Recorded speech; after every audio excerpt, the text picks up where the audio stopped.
నమస్కారం అండి. నేను మీ సామాన్యుడు పాండురంగారావు అండి. చాలా రోజుల తర్వాత నేను ఈరోజు ఒక విషయం చెప్పదలుచుకున్నానండి. అదేంటంటే మన రాష్ట్ర ప్రభుత్వం చాలా చాలా బిజీగా ఉందండి. విజయవాడ వరదల్లో తలమునకలైపోయి సేవా కార్యక్రమంలో అసలు ఎవ్వరూ చేయని విధంగా అత్యద్భుతంగా చేస్తారని వాళ్ళ సొంత మీడియా వాళ్ళు తెగ చెప్తున్నారండి. నాది బేసిక్‌గా విజయవాడ అండి. నేను ఏ పార్టీకి సంబంధించిన మనిషిని కాదండి. ఇప్పుడు కాదు, ఎప్పుడు చెప్తున్నానండి. నాకు ఎవరైనా నచ్చితే వ్యక్తిగతంగా వాళ్ళు నచ్చారని చెప్తాను, లేకపోతే లేదండి. విజయవాడ వరదల్లో బురద రాజకీయం చేస్తున్నారండి చాలా చండాలంగా. సహాయక చర్యలు 10% అయితే 100% చెప్తున్నారండి అధికార పార్టీ. చాలా వరస్ట్‌గా ఉన్నాయండి. అంటే కష్టమే, కానీ మనం చేసింది చెప్పుకోవాలి. చెయ్యంది కూడా చెప్పుకుంటే చాలా తప్పండి.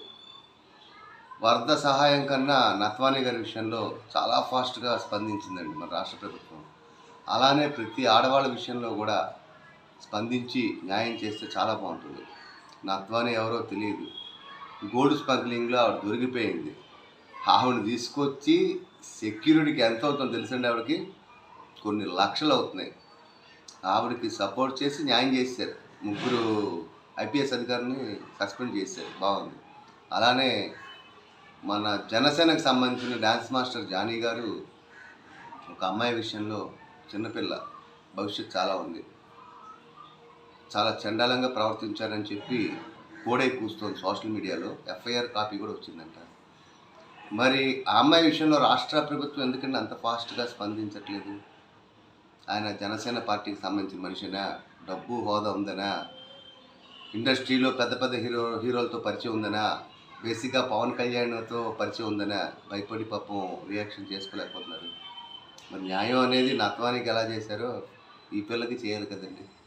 ఎందుకు చేయట్లేదండి? దయచేసి చూసుకోండి. ప్రజల్లో ఇప్పుడున్న ప్రభుత్వం మీద చేప కింద నీరులాగా చాలా వ్యతిరేకత ఉంది. మాటలు ఒకటి, చేతలు ఒకటి. సరిదిద్దుకుంటే మంచిది. లేకపోతే వచ్చే ఎలక్షన్స్లో మొన్న అధికార పార్టీకి పట్టిన గతే ఇప్పుడు అధికార పార్టీకి పడుతుంది.